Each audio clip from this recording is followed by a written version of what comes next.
Hello and welcome back to my channel, Sunshine Lorena.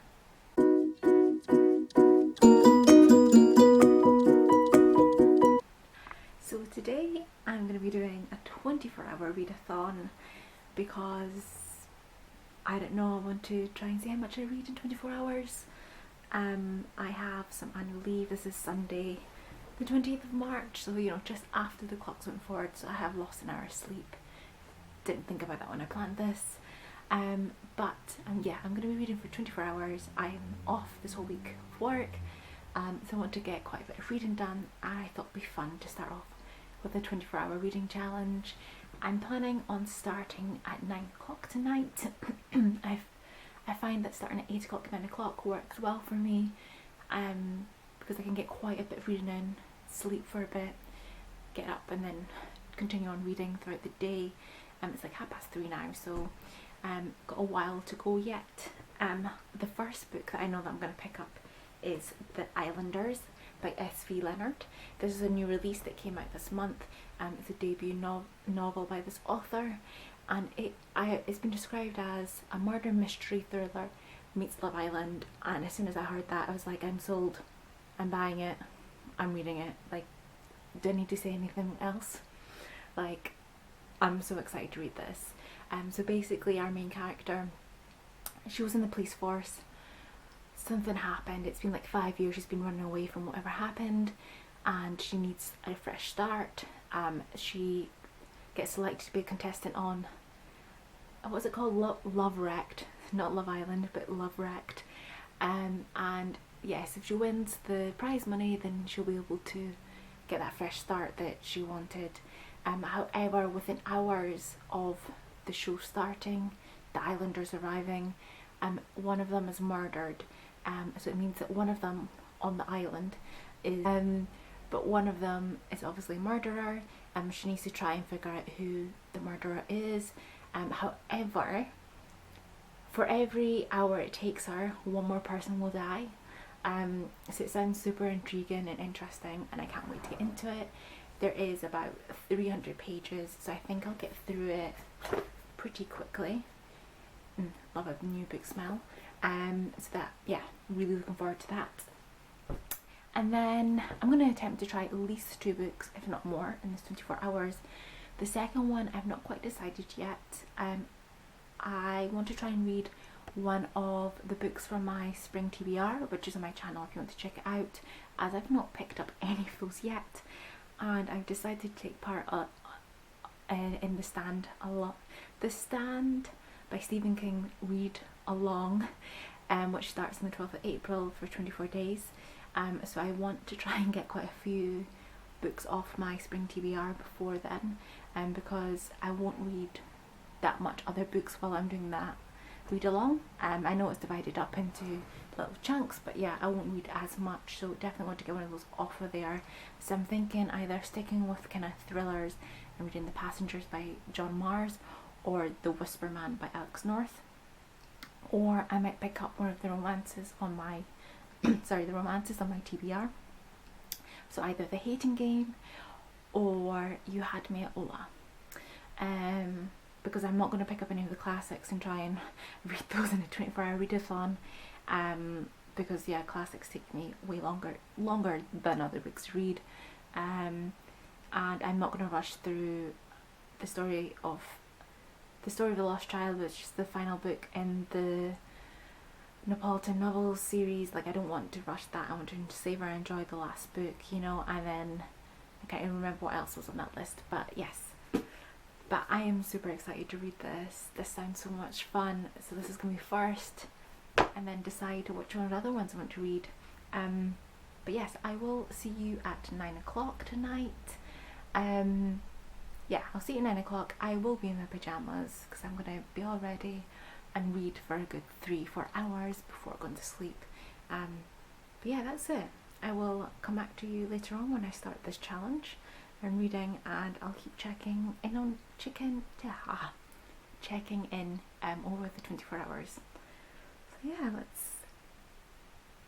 I'm gonna now, I've just finished reading Behind Her Eyes. That ending, like, what? I'm gonna go and continue watching the series. I'm on episode 4, so I'm gonna do that for the next few hours. Have a video call with some friends and dinner, and then start this challenge.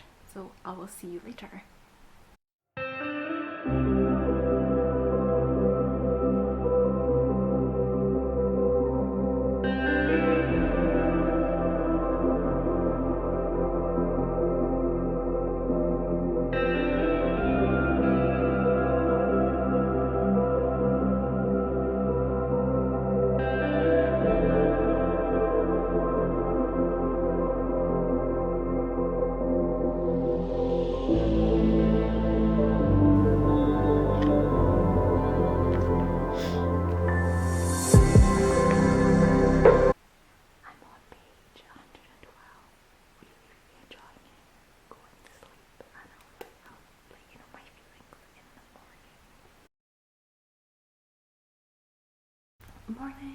Morning. So as you can see, I woke up. Well, I woke up at 8, but I need time to actually like wake up before I got out of bed. So I'm up. I'm having breakfast, and yes, I'm gonna be picking up the Islanders again this morning. So I got to page 112 last night, and in that section is like all the setup. So we've met our main character Kimberly, and how love wrecked this TV show reality. Sorry about that, my camera seemed to have just stopped recording. So yes, like I said, it was the setup. The show is called Love Wrecked, and it's been 5 years since it's been on air. They stopped at a hiatus, and they've decided to come back. This year there's no application process, they're just choosing the British public at random. And obviously our main character, Kim, is one of these ones that are supposedly chose at random. So a guy comes up to her. She doesn't think it's real until she sees the announcement later. And yeah, she got fired from her job anyway because she was late. She's always late. Her life seems like it's a bit of a mess. She has loads of bills to pay. So she just decides to kind of go ahead with this, try and win the cash prize. So apparently it's higher this year than previous years. There's 200,000 to be split 50-50 between the winning couple. So on the format of the show, you get points. So half the points are from the public voting, kind of like Love Island, and the other half is from challenges, which I think they're like quite, well, not tough, but like, you know, they're like quite tough, quite serious challenges, I don't know. So anyway, she gets to Greece, and then they get on this boat to Crete, and then they have to get a boat to the island. So it's an actual island, like a remote island. There's just this villa on it, which is a little bit weird. And there's 5 of them so far, so there's supposed to be 20. I'm losing my voice. There's supposed to be I think 20 contestants, but they arrive just as the storm's starting. So it's the 5 of them. So you have 2 guys, 3 women, one of which is Kim, and on the island there's 1 producer, her assistant, and 1 cameraman. There's cameras all over the villa, but there's 1 actual cameraman. And then because of the incoming storm, they're not supposed to arrive until the next day. However, they're going to start like filming them, and they have like a live feed, which made me think, imagine if the live feed of Love Island, that would be so funny. So yeah, and they have dinner, they're drinking, etc. And then the next day, one of the islanders is found dead. Like, you know, on the back of on the blurb anyway. So one of them's found dead, and they're obviously trying to work out what's going on, etc. And yeah, they realise like they're stuck there, like there's no way out, they can't phone anyone. And then on the TV screen up pops a judge, and then they're told that they're live on TV. And then reveals that Kim's actually an ex-police woman, and which you know from the back, she's left the force, but you have no idea why. And yes, she's challenged to figure out who's been murdered.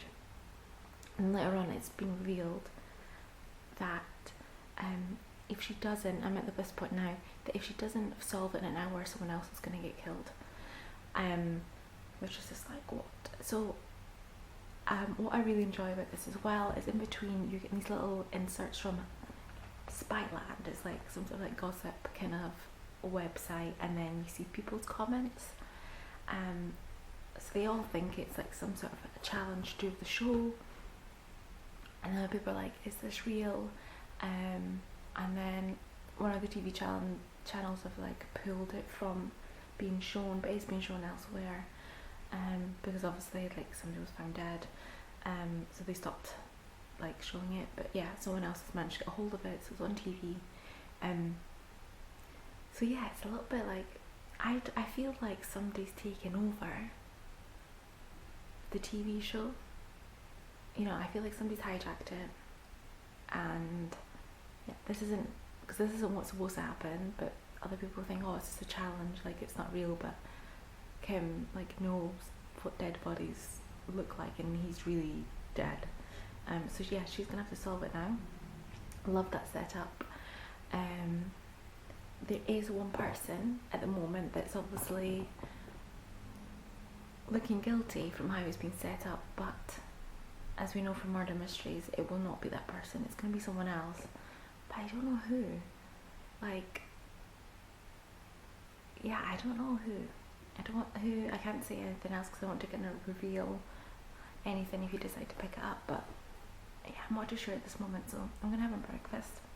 I'm going to read a little bit about my breakfast, and I'm going to get ready for the day, and then continue reading. But yeah, I'm flying through it at the moment. It's really fun. I just wish I could just, I would imagine enjoying myself with this, lying on a lounger next to a pool or like at the beach or something. Just, it needs to be hot and sunny, and this would be like amazing.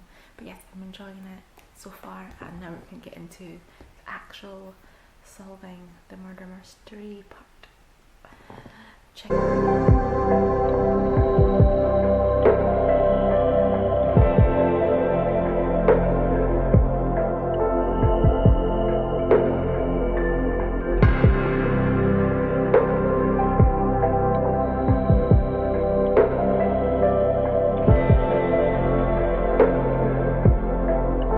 So it is about midday now.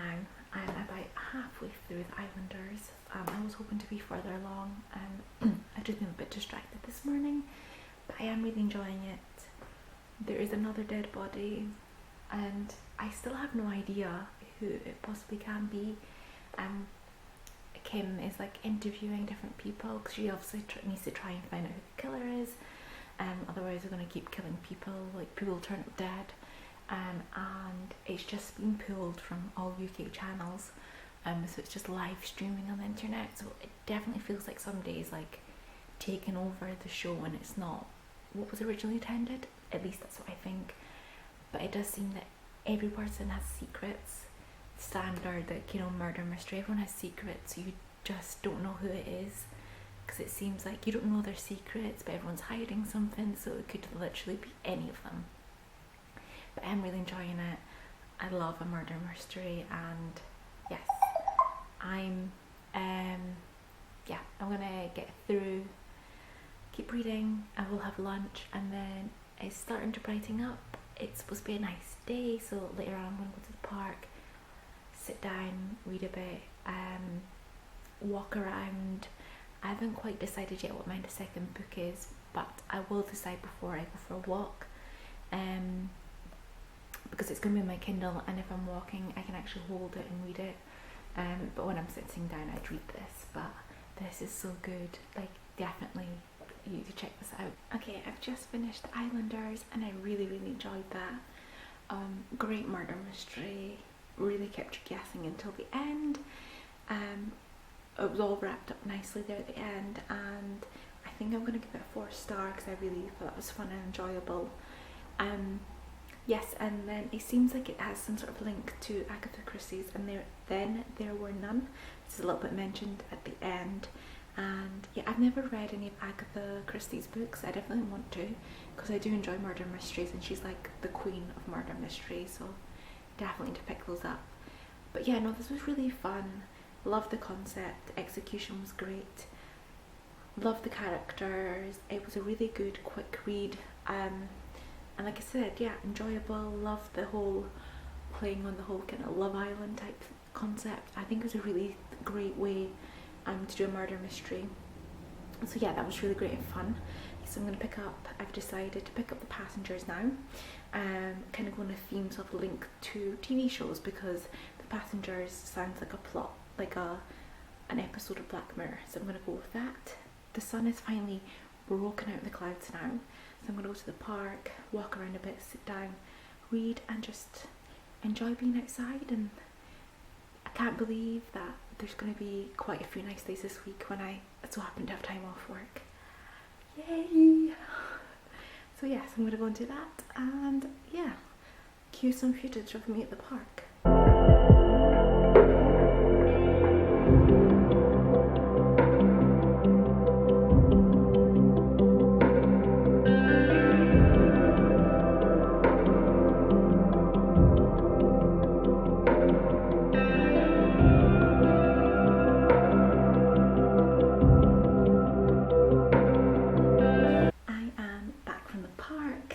I started reading The Passengers. I'm 25% of the way through. It's like 5 o'clock now. Yeah, no, I'm really enjoying it. So we've been introduced to all of the passengers in these self-drive cars. Each of them they're all from different walks of life, different ages. So you've, young people, old people, people in between, people with families who don't, etc. So it's really, a really wide variety of people that are in these cars. It is being, so there's 8 cars, and they're on a crash course of collision. That's what I want to say. So somebody's hacked them and programmed them into this destination. It is being live streamed like everywhere, like Facebook, Instagram, Twitter, YouTube. It's all over the news, etc. And no one knows who's doing it. The cars are supposed to be unhackable, so this isn't supposed to happen. At the same time, you're also getting, so you get a perspective from each of the passengers, but you're also getting the perspective of these jurors. So there's like a committee. They meet and judge if, where there's been road accidents, if it was the car's fault or if it was like the human's fault. But the cars are, they're programmed, nothing's ever supposed to go wrong. So basically, if something goes wrong, they do always believe that it is the person involved. So there was an example of, like, it was a car and a moped, and the moped was trying to overtake. The person didn't have like their helmet on properly, and the car apparently calculates the best option. In this case, it was just to brake, because if they swerved one way, they'd go into traffic, swerved the other way, they'd go into parked cars and pedestrians. So the car worked out that it was better to potentially hit the person, than the other options. But yeah, the cars aren't supposed to be hackable. One of the people that we are following as the juror, she isn't a fan of these cars. I'm assuming there's a reason why, and we'll probably find out later on, because she doesn't believe that they're good. No one basically drives their own cars anymore. There's different levels of the self-driven cars. Buses are self-driven, so there's no need for bus drivers. Insurance, etc. is supposed to be cheaper because people aren't really in control of the car anymore. So yes, it definitely does sound like a Black Mirror episode. So the hacker is has gotten hacked into the jurors' room where they were judging these other cases, but obviously it's kind of urgent to deal with this live feed that's going on. So yes, it does very much just feel like a Black Mirror episode. I'm enjoying it. I like that you're getting the different perspectives and the different stories of the people. They all seem to have some sort of secret going on, so I'm sure we're going to get lots of reveals. and see kind of what happens. Are they actually going to all crash and die, or is there a way to save them? So yes, I'm going to get on with some more reading, and I will check in with you later. Hopefully I can read this, because my Kindle says I have like just under 4 hours left to read it, which means I could make it in the time and finish this. So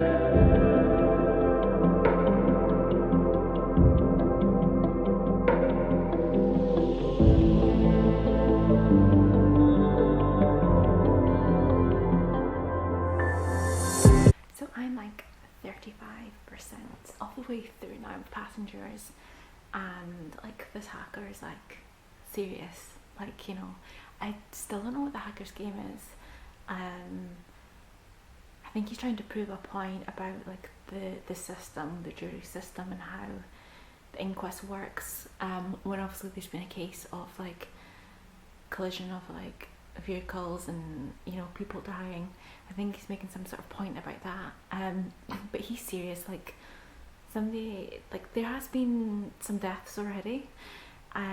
He showed that he's serious. There's been some voting as well of, you know, voting amongst the jurors had to do it, and then the public as well on social media. They had to vote for one person to die. Apparently there's going to be one person that gets saved.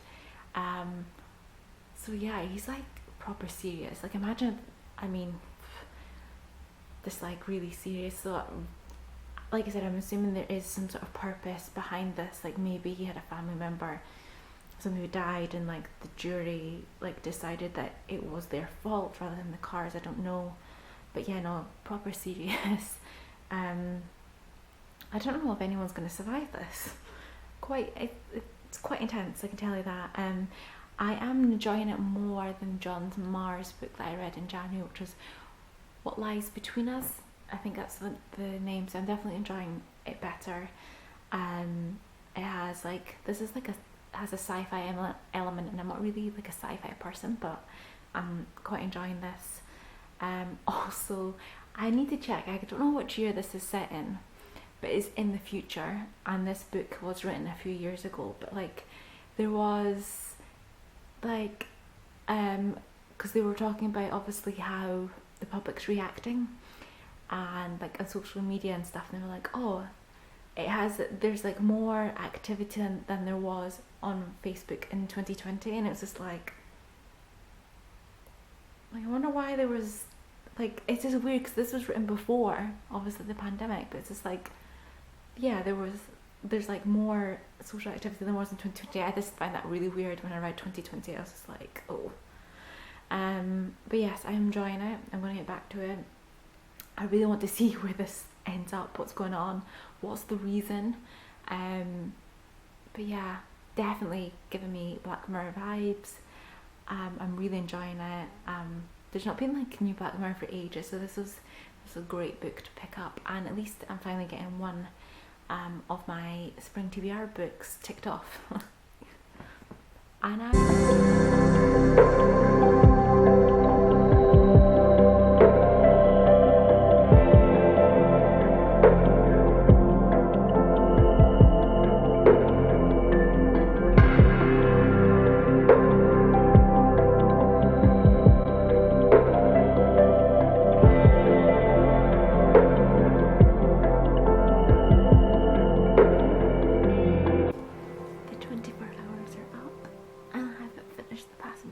I have an hour left. I'm 73% of the way through. I am really enjoying it. I'm gonna wrap up everything in the morning. Might finish the book off so I can actually tell you my final thoughts, but it's really good. I recommend, definitely recommend. It's gonna be interesting to see how it all works out. So yeah, I'll check in with you in the morning, but this has been fun. Hi, it is Tuesday now. I didn't manage to finish The Passengers last night. I did say this before, I think I had about 73% left. I finished it this morning, so I can actually wrap up my thoughts on here. I really enjoyed it. I'm giving it a 4 stars. It's like a great kind of thriller with a sci-fi kind of element. There were some twists in there, not expecting it. Yeah, no, it was really good. It was good to see also how the public reacted to everything that was going on with these cars being hijacked, and how people were actively voting as well on social media, saying hashtag save, you know, whatever the name of the passenger was, or like how they were quick to make decisions on the information they were given by the hijacker. And I guess without knowing the full facts and the full story behind certain reveals, etc. So yeah, I thought it was really good. Enjoyed the ending as well. Great thriller. Definitely want to read more of John Mars's book. This was the second one of his that I've read. And he seems to, I think he just writes thrillers in general, so definitely want to check out more. The Islanders, again, like I said yesterday, it was great, enjoyed it. Great murder mystery. Yeah, so it's been great. A great little reading vlog, reading thriller murder mysteries. Yes, I definitely want to read a lot more thrillers this year. I have a lot lined up on my Kindle and some physical books as well. Yeah, I'm just getting back into them this year. Last year I read a lot of literary fiction. But yes, definitely want to read more thrillers. I think it is definitely my favourite genre. I really enjoy it. And yeah, thank you for watching. Comment, like, subscribe, and I will hopefully see you in the next one. Bye!